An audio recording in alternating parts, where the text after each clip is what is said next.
We're stripping the covering off from the F-14 nose. It was all cracked and looked really bad, so we wanted to take it off and paint it. And we've run into some materials on there that we're not familiar with. This is very sticky and gluey. We think it's some type of glue. It's very difficult to get off, but we're going to try it.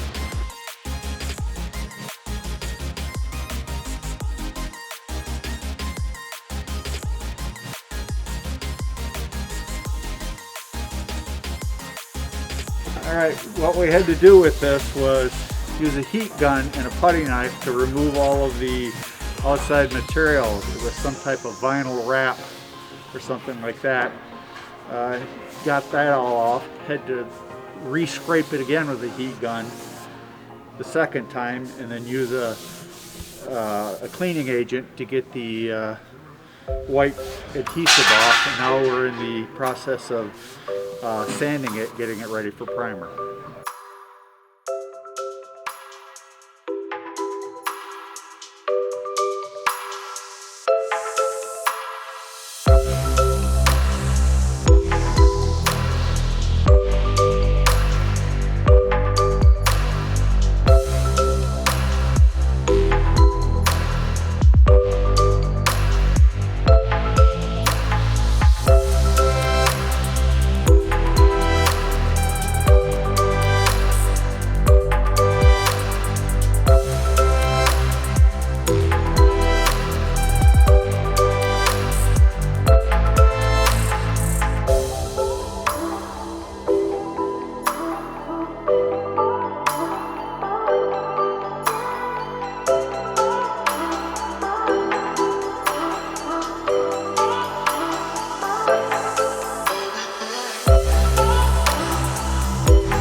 Thanks for watching this Air Zoo restoration video. Subscribe to our channel and follow us on social media.